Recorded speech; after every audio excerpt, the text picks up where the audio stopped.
keliling Indonesia itu ada tujuannya untuk apa Pak? Apakah untuk projo atau untuk PSI seperti apa Pak? Ya ini kan saya banyak undangan dari daerah-daerah untuk hadir dari masyarakat. Ya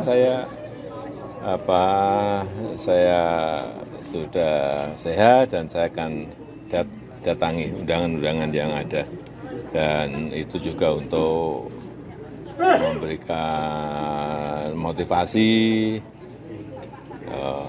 dan juga ketemu dengan PSI di daerah, plus juga ketemu dengan relawan di daerah, ya karena ada undangan. Berarti artinya untuk persiapan 2029 untuk Mas Gibran juga Pak? Karena ada undangan dari daerah. Pertama kemana Pak kunjungannya Pak? Pertama kunjungan ke daerah mana Pak? Mungkin Lampung, NTT, Jawa Barat. Kalau untuk kondisi Bapak sendiri seperti apa Pak kemarin? Kondisi Bapak seperti apa kemarin Pak? Ya kan, ya seperti ini. Sudah full 100%? Ya seperti ini kan, udah memenuhi undangan-undangan di daerah berarti kan udah siap. Insya Allah udah siap. Sudah siap, artinya Pak Jokowi udah merasa sehat, fit sekali ya Pak? Ya tiap hari lihat. Siap. Saya pikir ya, dalam konteks sebagai seorang politisi Jawa Ulung, dia tidak akan menunjukkan di panggung depan positioning untuk menantang siapapun, termasuk presiden yang berkuasa. Andai kata itu terjadi pun itu akan dilakukan dengan cara halus di panggung belakang. Tetapi poin paling penting menurut saya kan adalah begini. Kalau kita lihat, tadi saya sudah katakan, Jokowi jelas jauh lebih besar dibandingkan PSI. Jadi ketika ada satu partai diidentikan dengan Jokowi, dia pasti akan diuntungkan ketika endorsernya bernama Jokowi akan mulai turun gunung lagi. Nah, pertanyaannya tapi apakah itu adalah hal yang paling penting dibutuhkan saat ini oleh kekuatan elektoral dari barisan pengikut Jokowi? Menurut saya ada satu hal yang harusnya dilakukan terlebih dahulu. Kalau kita ingat bahkan tentang isu mengenai keliling saja, Cynthia, itu terjadi perbedaan pendapat loh di antara PSI, diwakili Bestari Barus dengan apa yang diungkapkan oleh teman-teman Projo. Ada kesan seakan-akan bahwa PSI mengatakan yang menentukan bukan Projo, tapi PSI. Makanya sempat keluar bahasa di Makassar. Kalau bicara teman-teman Projo mengatakan akan di NTT. Ini tidak baik dalam konteks kemudian menunjukkan soliditas dari kekuatan barisan pendukung Jokowi. Di luar itu pun, PSI sekarang kan ada kesan dengan keluarnya Ade Armando, perbedaan pendapat antara Ali dengan Ahmad Ali, ada ketidaksolidan. Nah itu yang menurut saya terlebih dahulu seharusnya sosok yang sangat dihormati oleh semua kekuatan barisan pengikut Jokowi menyelesaikan itu terlebih dahulu, baru kemudian turun gunung.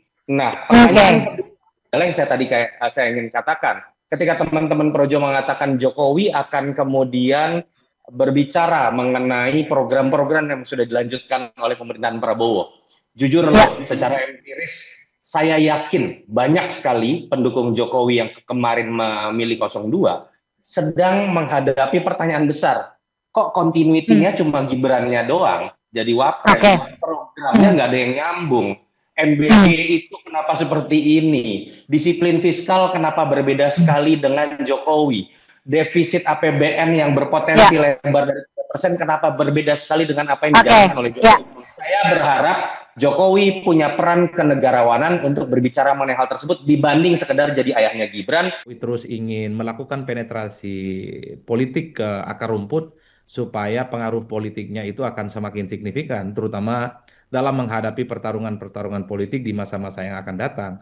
Khususnya pemilu yang terdekat adalah 2029, karena apapun judulnya, Jokowi hari ini adalah Jokowi yang sangat identik dengan PSI misalnya.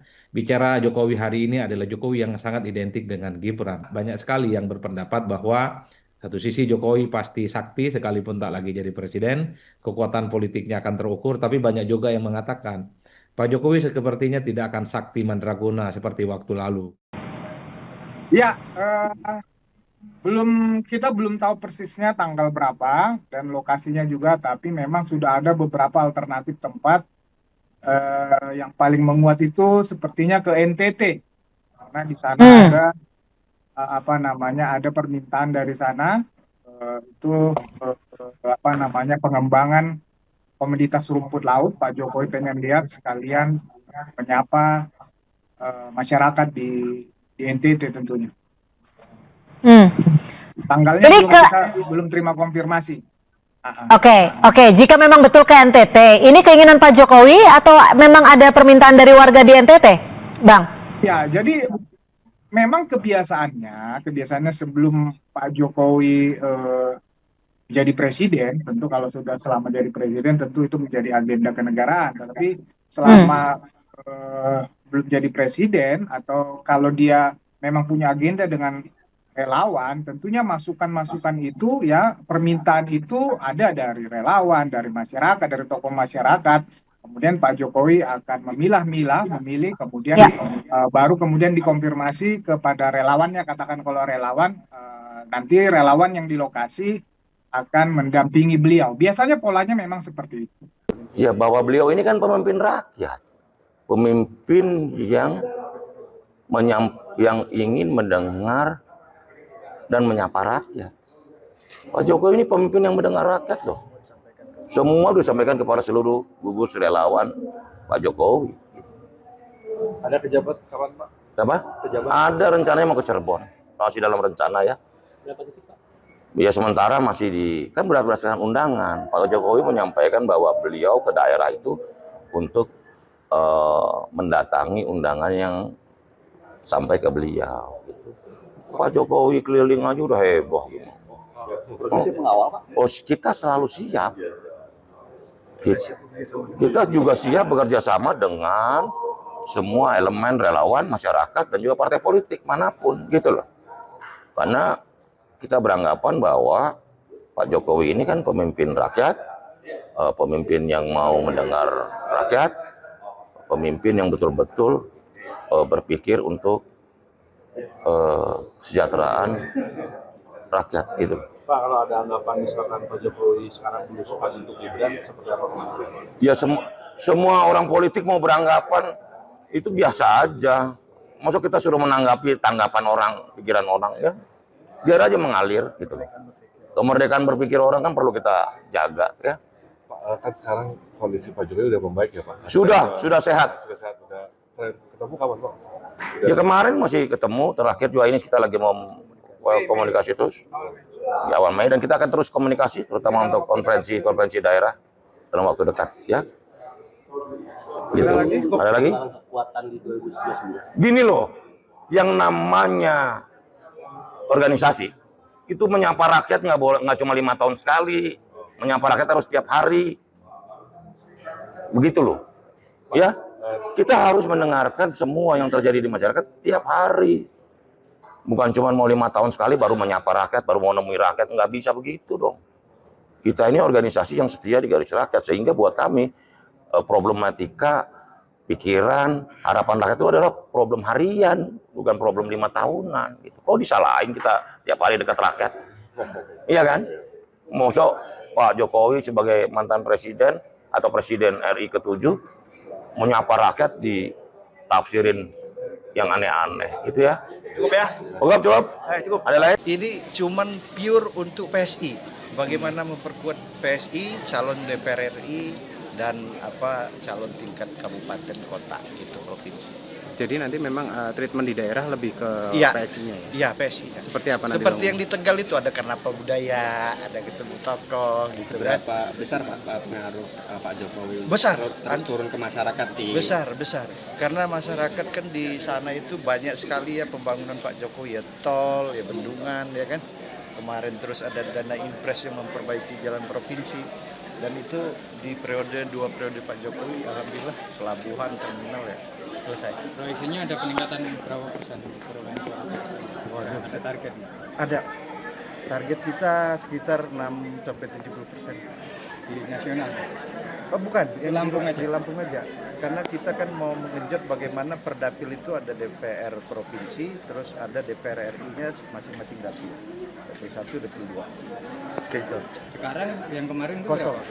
Masih kosong? Berarti lumayan agresif. Iya, kosong. Kalau sekarang kosong. Kita targetkan DPR RI, dapil 1, dapil 2, masing-masing 1. Itu DPR provinsi, masing-masing dapil, 8 dapil.